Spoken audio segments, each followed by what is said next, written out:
নমস্কাৰ ডেমক্ৰেসি লাইভৰ বিশেষ অনুষ্ঠান ডেমক্ৰেটিক ডিসকাশনলৈ অসমৰ সংবাদ জগতৰ এগৰাকী মহিৰুহ আৰু যিগৰাকী পাতস্মৰণীয় আমাৰ বুদ্ধিজীৱী সমাজৰ দিগদৰ্শক ধীৰেন্দ্ৰনাথ চক্ৰৱৰ্তী ছাৰ আমাৰ মাজত আছে। আমাৰ সৌভাগ্য ছাৰ, আমাৰ বিনম্ৰ নমস্কাৰ জনাইছো, স্বাগতম জনাইছো। অলপ কথা পাতিম বুলি ভাবিছো আৰু কৰোনা কালত নিশ্চিতভাৱে যথেষ্ট কষ্টৰ মাজেৰে বা বহু সীমাবদ্ধতাৰ মাজেৰে সময় কটাব লগা হৈছে। অলপ খবৰ ল'ব আহিছো। কেনে খবৰ ছাৰ? মই এতিয়া নিজে ঘৰতে সোমাই ভালেই আছোঁ, কিন্তু বৰ্তমান গোটেই পৃথিৱী তথা আমাৰ দেশখনৰ যি অৱস্থা হৈছে আৰু ইতিমধ্যে আমাৰ দেশৰে যথেষ্ট সংখ্যক মানুহৰ মৃত্যু ঘটিছে। সমগ্ৰ পৃথিৱীত লাখৰ অধিক সংখ্যকৰ মৃত্যু হৈছে আৰু ৪৮ লাখতকৈ অধিক মানুহ আক্ৰান্ত হৈছে। এনেস্থলত আমাৰ গোটেই পৃথিৱী অশান্ত হৈ পৰিছে। এনে অশান্তময় দুৰ্যোগময় পৰিস্থিতিত সম্পূৰ্ণ ভালে থকাটো সম্ভৱপৰ নহয়। পৰিস্থিতিৰ মাজতে জীয়াই থাকিবৰ কাৰণে যত্ন কৰিছোঁ। হয়, আৰু আপুনি এনেকুৱা এজন মানুহ যি ব্যস্ততাৰ মাজেৰে আপোনাৰ জিৰণি। হয়, কৰোনা কালত যিটো অলপ সোমাই থাকিব লাগে, সীমাবদ্ধতাই জীৱনলৈ পৰিৱৰ্তন হ'লেও কিছুমান পৰিৱৰ্তন কেতিয়াবা আমনিদায়কো হৈ যায়, ইমান আৰামো নালাগে। আৰু আপোনাৰ দৰে ব্যক্তি যাক অসমৰ বহু ব্যক্তিয়ে এগৰাকী ৯৪ বছৰীয়া বা ৯০ ঊৰ্ধৰ তৰুণ বুলি কয়, দুৰন্ত তৰুণ বুলি কয়। তো আপোনাৰ বাবে অকণমান আমনিদায়ক হোৱা আছিল নে ছাৰ সময়খিনি? দস্তুমত আমাৰ বৰ্তমান মই সাধাৰণতে এটা দিন নাযায় যেতিয়া মই সভা সমিতি নকৰোঁ। সেইকাৰণে মই বাহিৰতেই সৰহখিনি সময় থাকোঁ, বাহিৰৰ গুৱাহাটীৰ বাহিৰত আৰু গুৱাহাটীৰ ভিতৰত। এতিয়া দিনে এখনকৈ হ'লেও সভা থাকেই। তেনেস্থলত মই বৰ্তমান ঘৰতে সোমাই থাকি কেনেকুৱা লাগিছে মই আৰু বৰ্ণনা কৰিব নোৱাৰোঁ।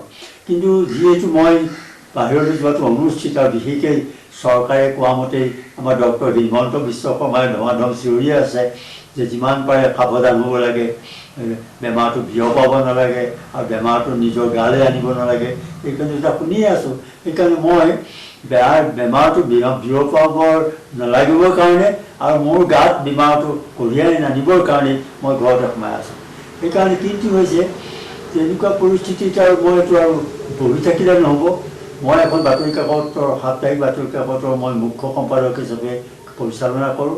তাত মই লিখিবলগীয়া হয়। তদুপৰি মই এতিয়া আজি কিছুদিন ধৰি মই আমাৰ এখন কাকতত সান্নিধ্যৰ সুবাস মই জীৱনত ডক্টৰ জাকিৰ হুছেইন, ডক্টৰ সৰ্বপল্লী ৰাধাকৃষ্ণন, পণ্ডিত জৱাহৰলাল নেহৰু প্ৰমুখ্যে, জয়প্ৰকাশ নাৰায়ণ, বিখ্যাত কৃষ্ণকান্ত সন্দিকৈ বিখ্যাত ব্যক্তিসকলৰ যে সান্নিধ্যলৈ আহিছিলোঁ, সেইখিনি কথা মই লিখিছোঁ। তদুপৰি আমাৰ অসমৰ সম্পৰ্কত, অসমৰ গৌৰৱ সম্পৰ্কত ভগদত্ত, ভাস্কৰ বৰ্মা, চুকাফাৰ দিনৰ, শংকৰদেৱৰ দিনৰ অসমৰ গৌৰৱৰ সম্পৰ্কত মই লিখিছোঁ। কাগজত ওলাইছে, মানুহে ভাল পাইছে। সেইখিনি মানুহে ফোন কৰে, সেই ফোনটো পায়ে খুব ভাল লাগে। যদিও আপোনাৰ এটা প্ৰাক জীৱিকা পৰিচয় আছে, কিন্তু আপুনি মূলত এগৰাকী সাংবাদিক, সুবক্তা, বুদ্ধিজীৱী পৰিচিত। সেইসকলৰ প্ৰশ্ন থাকিব, কিন্তু তাৰ পূৰ্বে আৰু এটা প্ৰশ্ন কৰিব লাগিব। কিছু বছৰ পূৰ্বে আমাৰ মৰমদাৰ অসমীয়া বাতৰি প্ৰশ্ন সুধিছিল, আজিও সুধিম। এইকাৰণে সুধিম কাৰণ বিভিন্ন প্লেটফৰ্মৰ জৰিয়তে সেই প্ৰশ্নৰ উত্তৰে অসমৰ বহু মানুহক সকাহ দিব। আপুনিও বুজি পাইছে কি সুধিব খুজিছোঁ। তথাপিও প্ৰশ্নটো আনুষ্ঠানিকভাৱে কৰিছোঁ। বয়সক পৰাস্ত কৰাৰ এই যিটো কৌশল কেনেকৈ আৱিষ্কাৰ কৰিলে আপুনি? বয়সত যদি পৰাস্ত কৰিব খোজা যায় তেতিয়াহ'লে কম খাবা, বেছি খাবা, বেছি খাবা, কম খাবা। কাৰণ নিয়মিতভাৱে আহাৰ গ্ৰহণ কৰিব লাগিব। এসোপা ভাল আঞ্জন, মাছ মাংস হৈছে বুলিয়েই এসোপা খাব নালাগে। এটা কথা হৈছে কি যে নিয়মিত ভোজন, নিয়মিত শয়ন, নিয়মিত খোজকাটল, গোটেইখিনি যদি পৰিমিতভাৱে যদি ব্যৱহাৰ কৰা যায় তেতিয়াহ'লে মই নিজে যিটো ১৫০ বছৰ জীয়াই থকাৰ কথা কৈছোঁ সেইটো অসম্ভৱ নহয়। কাৰণ কিন্তু তাকে নকৰি যদি মাত্ৰাধিক খোৱা যায়, মাত্ৰাধিক সময় শোৱা যায়, মাত্ৰাধিক সময় কথা পতা যায়, অলাগতিয়াল চিন্তা কৰা যায়, সুচিন্তা, সুকৰ্মৰ কাৰণে পৰিকল্পনা হৈছে দীৰ্ঘ জীৱনৰ এটা চাবিকাঠি। সেইকাৰণে মানুহৰ লগত মিলিব লাগিব। মানুহৰ পৰা আঁতৰি থাকিলে, অকলশৰীয়া দ্বীপত থাকিলে দীৰ্ঘজীৱী হোৱাটো অসম্ভৱ নহয়। মানুহৰ মৰম লৈ, মানুহৰ মাজত ৰং ৰহস্য কৰি, ফূৰ্তি ফাৰ্তা কৰি যদি জীয়াই থকা যায় তেতিয়াহ'লে আনন্দপূৰ্ণভাৱে জীয়াই থাকিব পৰা যায়। শৰৎ দত্ত বুলি এজন মুখ্য ন্যায়াধীশ আছিলে, তেওঁ ভাইচ চেঞ্চেলৰ আছিলে, শৰৎ চন্দ্ৰ দত্ত, বেৰিষ্টাৰ। তেওঁ যেতিয়া 99 বছৰ তেতিয়া ল'ৰাবিলাকে সুধিলে ছাৰ আপোনাৰ ওচৰতো কোনো বুঢ়া মানুহ অহা দেখা নাই নহয়, আপুনি খালি ল'ৰা আৰু ডেকাবিলাকৰ লগতে পৰিৱেষ্টিত হৈ থাকে, ইয়াৰ কি কথা? তেতিয়া তেওঁ ক'লে এই বুঢ়া চাবৰ কথা মই নক'বা, মই বুঢ়া চাবক একদম বেয়া পাওঁ। তেওঁ নিজেই 99 বছৰ, তেওঁ কৈছে যে বুঢ়া চাবৰ কথা মোক নক'বা, বুঢ়া চাবক মই একদম বেয়া পাওঁ। কাৰণ সিহঁতৰ আন কথা নাই, পেট বেয়া, তাহাঁতৰ বয়েকৰ অসুখ, নাতিনীয়েকৰ অসুখ, তাৰ নিজৰ পানী লাগিছে, এই ফাল্টু কথাবিলাক কয়, মই সেইবিলাক শুনি একো ভাল নাপাওঁ। মোক কি লাগে জানা?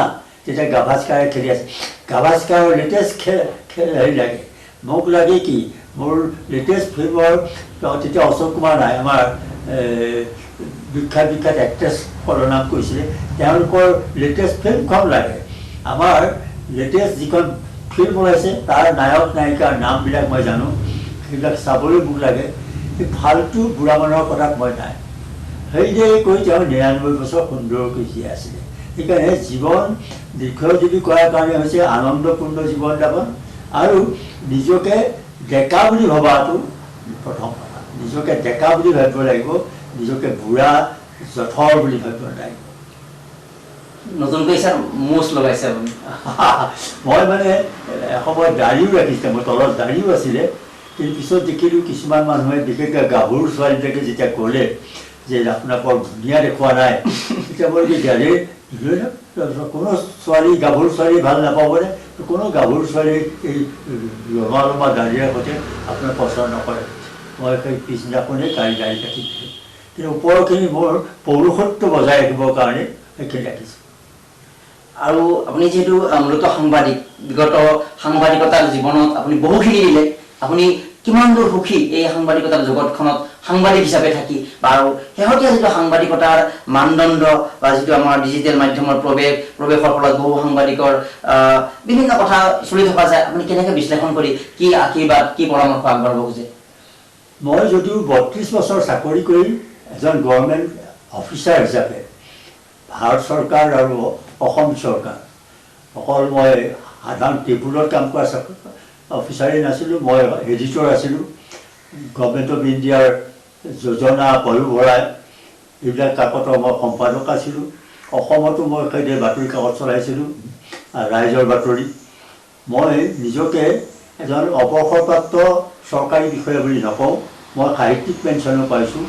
মই এজন নিজকে সাহিত্য কৰ্মত ব্যস্ত থকা, সমাজ কৰ্মত ব্যস্ত থকা, সাংবাদিকতাৰ ক্ষেত্ৰত ব্যস্ত থকা এজন মানুহ বুলিয়ে মই নিজকে পৰিচয় দিওঁ। মই চৰকাৰী কৰ্মচাৰী আছিলোঁ বুলি, চৰকাৰী বিভাগৰ ডাইৰেক্টৰ আছিলোঁ বুলি মই পৰিচয় নিদিওঁ। মই এতিয়া মোৰ প্ৰথম পৰিচয় এতিয়া মই দৈনিক অসমৰ সম্পাদক আছিলোঁ, দৈনিক জনমভূমিৰ সম্পাদক আছিলোঁ, আজিৰ বাতৰি কাকতৰ সম্পাদক আছিলোঁ আৰু এতিয়া প্ৰাগজ্যোতিষ কাকতৰ মুখ্য সম্পাদক। সেইটোহে মোৰ পৰিচয়। আৰু বৰ্তমানৰ সাংবাদিকতাখিনিক আপুনি কেনেকৈ? বৰ্তমানৰ যিখিনি আমাৰ অসমৰ সাংবাদিকতাৰ কিছুসংখ্যক ভাল উজ্জ্বল নক্ষত্ৰৰ আৱিৰ্ভাৱ হৈছে, কিন্তু আমাৰ অসমৰ সাংবাদিকসকলে এইটো জানিব লাগিব যে সাংবাদিকসকলে যেনেকৈ এজন বিখ্যাত উকিলে খুব পঢ়া শুনা কৰিব লাগে আৰু নতুন আৰু পুৰণি আইন কানুনৰ লগত নিজকে জড়িত ৰাখিব লাগে, নিজকে সম্পূৰ্ণ পৰিচিত কৰি ৰাখিব লাগে। এজন বিখ্যাত উকিলে, মোক দেৱেশ্বৰ শৰ্মা তেখেত বিখ্যাত আইনজ্ঞ আৰু মন্ত্ৰী আছিলে, তেওঁ মোৰ মামা আছিলে, তেওঁ কৈছিলে যে এজন আইনজ্ঞ, এজন লয়াৰে এনেকৈ এজন লয়াৰে যেনেকৈ দিনটো কৰ্মব্যস্ত হৈ থাকিব লাগে, পঢ়িব লাগে, ঠিক তেনেকেই এজন কৃতিত্ব অৰ্জন কৰিব খোজা সাংবাদিকে তেওঁ পঢ়িব লাগিব আৰু ব্যস্ত থাকিব লাগিব। তেওঁলোকে সমাজখন জানিব লাগিব, সমাজৰ বিষয়ে পঢ়িব লাগিব আৰু শেহতীয়া আৰু অতীতৰ সকলো কথাই তেওঁ নখদৰ্পণত থাকিব লাগিব, তেতিয়াহে তেওঁ ভাল সাংবাদিক হ'ব পাৰিব। আশাবাদী মুঠতে হয়। আৰু এগৰাকী সাংবাদিকে বহু কথা লিখিব লগা হয়। আপুনি ইমান দীৰ্ঘ দশকজোৰা এতিয়াও নট আউট বুলি ক'ব পাৰি আমাৰ ক্ষেত্ৰত, নট আউট আপুনি এগৰাকী জাৰ্নেলিজিম কেৰিয়াৰ আপুনি এতিয়াও আগবাঢ়ি আছে, বহু কথা লিখিছে। এনেকুৱা উদাহৰণ আছে নেকি যে আপুনি লিখাৰ কাৰণে সলনি হৈছে বা এই সাংবাদিকতাৰ কাৰণে কিবা প্ৰভাৱ পৰিছে, নে বেছিভাগ ক্ষেত্ৰতে আপুনি বিফল মনোৰথ হ'ব লগা হৈছে যে মই কৈ একো লাভ নহ'ল?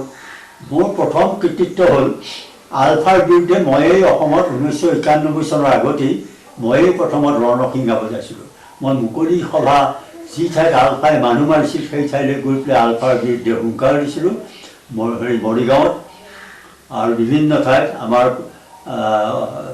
কিনাথ বুলি এজন নাথ উত্তম কুমাৰ নাথ বুলি এজন জখলা বান্ধা ওচৰৰ এজন ব্যক্তি তেওঁ সাংবাদিক আছিল তেওঁক আলফাই মাৰধৰ কৰিছিল মই সেই তেওঁৰ তাতে গৈ আলফাক গালি দিছিলোঁ মই সেইকাৰণে কাগজত আলফাৰ বিৰুদ্ধে হুংকাৰ দিলোঁ আলফাক ফেউৰা বুলি মই চানমাৰী মিটিঙত ক'লোঁ সেইকাৰণে ময়েই অসমত আলফাৰ বিৰুদ্ধে ৰণধ্বনি দিওঁ আৰু বৰ্তমান আলফাৰ কঁকাল ভাগি গ'ল আলফাৰ কোনো প্ৰতিপত্তি নাই আপুনি স্যাৰ এই কথাবিলাক লেখে মই ৰচনা সুধিব খুজিছিলোঁ আপুনি এবাৰ মনত পৰে আমি গুৱাহাটী বিশ্ববিদ্যালয়ত পঢ়ি আছিলোঁ যেতিয়া সাংবাদিকতাত সম্পাদকীয় দৈনিকৰ সম্পাদকীয় লিখিছিলে আৰু কলেজবোৰৰ পৰা কিবা ৰিয়েকশ্যনো আহিছিলে এই ৰিয়েকশ্যনবিলাক কেনেকুৱা এতিয়া টেলিফোন ভাবুকি ভৰা টেলিফোন কলেজবোৰে মোলৈ ফোন কৰে মোক খুৰা বুলি মাতে মই ক'লোঁ চোৱা তোমালোকে যদি সৃষ্টিৰ নামত গাইপুতি এটা কলপুলি ৰুলাহেঁতেন আজি অত বছৰে সেই কলপুলিৰ পৰা অসমৰ কিমান হাজাৰ টকা উৎপন্ন হ'ল জানানে মই তেওঁক কওঁ যে তোমালোকে নিজে অংক কৰা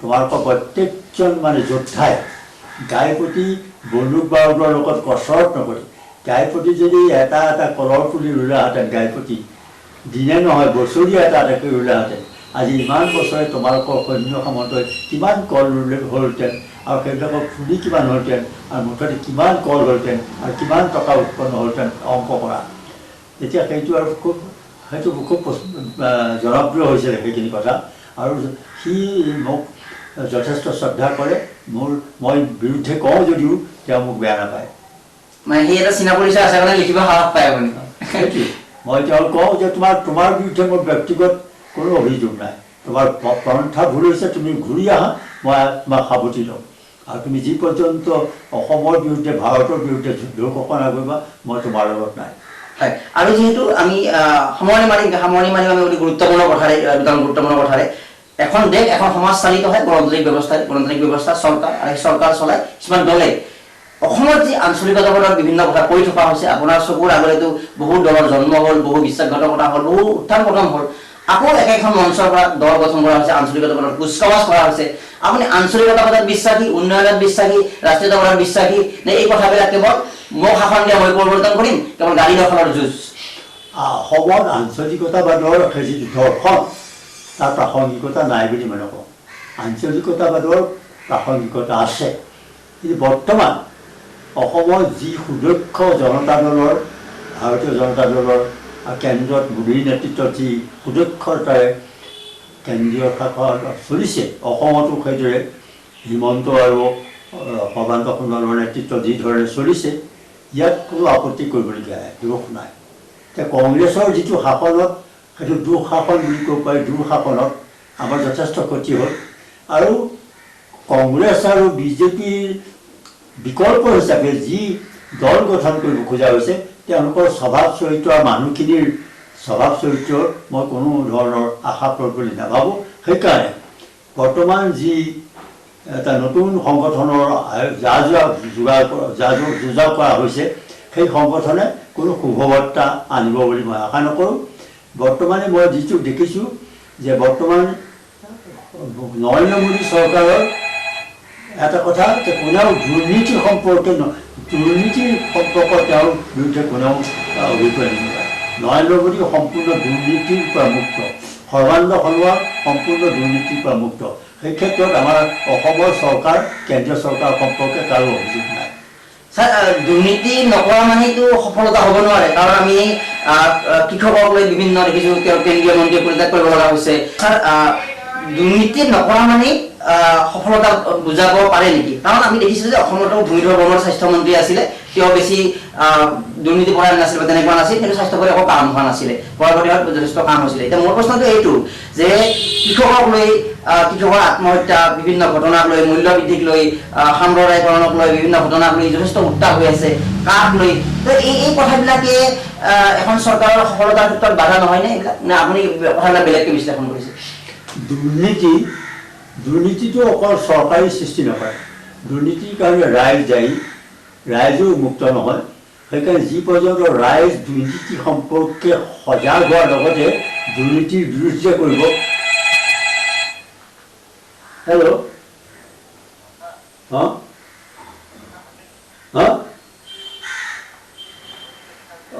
আহিব পৰা নিব আহিছে 2 মিনিট হয় অঁ এইটোৱে লাষ্ট দিন মই মানে আহিব দিয়া অঁ আমি দুৰ্নীতিৰ কথাটো কৈছোঁ দুৰ্নীতি আৰু দুৰ্নীতি এটা প্ৰধান কথা হৈছে কি চৰকাৰৰ পৰা কি বিচাৰে চৰকাৰে নিৰাপত্তা দিব লাগিব আৰু নিৰাপত্তা দিয়াৰ লগতে উন্নতি আনিব লাগিব আমাৰ ভাৰতৰ ক্ষেত্ৰত আজি পাকিস্তান আৰু চীনৰ পৰা আমি নিৰাপদ হৈ আছোঁ আমাৰ ডিফেন্স যথেষ্ট শক্তিশালী তাৰপিছত আমাৰ অৰ্থনৈতিক ক্ষেত্ৰত আমাৰ একেবাৰে দুৰৱস্থা নহয় অৰ্থনৈতিক ক্ষেত্ৰতো আমাৰ অৱস্থা কেন্দ্ৰৰ ভাল কিন্তু আমাৰ অসমত আমাৰ যদিও মন্ত্ৰীসকলৰ কিছু দক্ষ আছে কিন্তু অফিচাৰসকল আমাৰ যিটো প্ৰশাসনীয় যন্ত্ৰটো সেইটো সিমান শক্তিশালী নহয় অসমৰ প্ৰশাসনীয় যন্ত্ৰটো সিমান শক্তিশালী নহয় অসমত অসমীয়া AS-ৰ সংখ্যা কমি গৈছে বাকী বাহিৰৰ AS তেওঁলোকৰ অসমৰ উন্নতিৰ প্ৰতি সিমান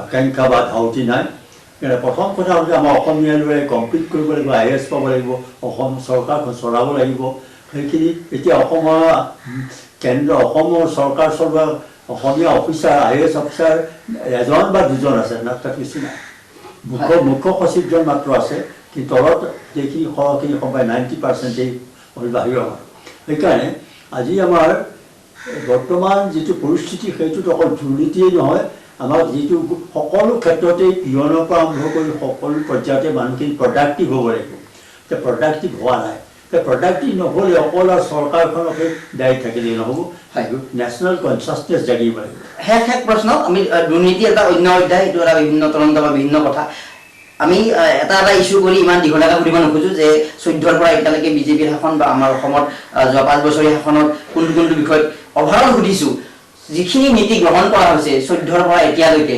অসমত বা ভাৰতবৰ্ষত বিজেপিৰ সকলো নীতিক আপুনি সমৰ্থন কৰিছে সকলো বিজেপি আটাইখিনি নীতিকে যে সমৰ্থন কৰিছে সেইটো নহয় কিন্তু বিজেপিৰ সৰহখিনি নীতিকে মই সমৰ্থন কৰোঁ আৰু বিকল্প কি যিহেতু বিজেপিৰ বিকল্প কংগ্ৰেছ নহয় বিজেপিৰ বিকল্প কমিউনিষ্ট হ'ব নোৱাৰে বিজেপি জোৰা দখলি দিয়া কিছুমান সংগঠন হ'ব নোৱাৰে বিজেপিৰ বিকল্প অগপ হ'ব নোৱাৰে সেইকাৰণে বিজেপিয়ে বৰ্তমান আমাৰ ৰক্ষাকৰ্তা আৰু বিজেপিকেই মন্দিৰ ভাল বুলি আমি গ্ৰহণ কৰিব লাগিব আপুনি ক'ব খোজে যে মন্দিৰ নিৰ্মাণ বা এই ধৰণৰ প্ৰক্ৰিয়াটোকে আমি আটাইতকৈ সফলতাৰ মাপকাঠি হিচাপে ধৰিব লাগিব আৰু বিকল্পহীনতাৰ মাজত তেওঁলোকক আমি শ্ৰেষ্ঠ হিচাপে অভিহিত কৰিব লাগিব বৰ্তমান যিখিনি চলিছে তাত এতিয়া দেশখনটো আৰু সাক্ষাৰ হোৱা নাই দেশখনটো জুৰমাৰ হোৱা নাই খাবলৈ নোপোৱাই আগৰ দৰে মানুহখিনি মৰা নাই সেইকাৰণে যিখিনি হৈছে তেওঁলোকৰ যথালাভ বুলি ধৰিব লাগিব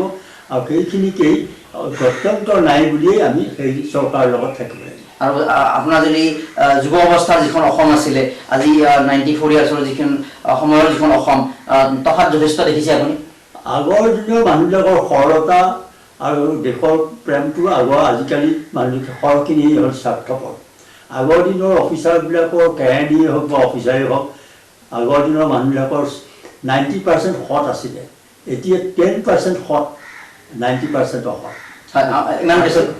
ইমান ব্যস্ততাৰ মাজত আমি বহু সময় লোৱাটো উচিত নহ'ব আমি লিখা মেলাৰ লগত জড়িত বুলি শেষত এটা প্ৰশ্ন নকৰিলে আধৰুৱা হ'ব ৰাইজেও আমাক আমাৰ দৰ্শকো আধৰুৱা কৰিব আপোনাৰ দৈনন্দিনটো চমুকৈ আপোনাৰ এটা ব্যক্তিৰ দৈনন্দিনৰ প্ৰতি সকলো এটা ঈৰ্ষা জন্মে সাধাৰণতে কেনেকৈ ইমান ব্যস্ত কেনেকৈ ইমান আপুনি এটা ফিজিক মেইনটেইন কৰি সভা সমিতি অসমৰ ভিন্ন প্ৰান্ত ঘূৰি আছে আকৌ আপুনি বিমুখ নকৰে ইমান সুন্দৰ ব্যৱহাৰ কেনেকৈ মেনেজ কৰে দৈনন্দিনটো চমুকৈ চাওক দৈনন্দিন যাত্ৰাটো মই কৰ্মব্যস্ত থাকোঁ ৰাতিপুৱা 5টা বজাতে উঠোঁ আৰু ৰাতি 10 বজাত খেতাই মই শুবলৈ যাওঁ আৰু মই ভোজন নিয়মীয়ামতে কৰোঁ মাত্ৰাধিক ভোজন নকৰোঁ বেছি সময় নুশুওঁ আৰু মই শাৰীৰিক পৰিশ্ৰমো যিখিনি কৰিব লাগে মই আৰু মুকলি পথাৰত ব্যায়াম নকৰোঁ কিন্তু যিখিনি পৰিশ্ৰম প্ৰয়োজনীয় সেইখিনি মই কৰোঁ কিছু খোজ কাঢ়োঁ একেবাৰে খোজ নকৰা নহয় ঘৰৰ ভিতৰতে যথেষ্ট খোজ কাঢ়োঁ সেইকাৰণে এইখিনি পৰিশ্ৰম কৰি আছোঁ আৰু সেইকাৰণে মোৰ 150 বছৰ জীয়াই থকা মোৰ লক্ষ্য তাৰ কাৰণে মোৰ দাঁতখিনি মই ঠিকে ৰাখিছোঁ মই কুঁহিয়াৰ বাকলি গুচাই দাঁতেৰে বাকলি গুচাই খাব পাৰোঁ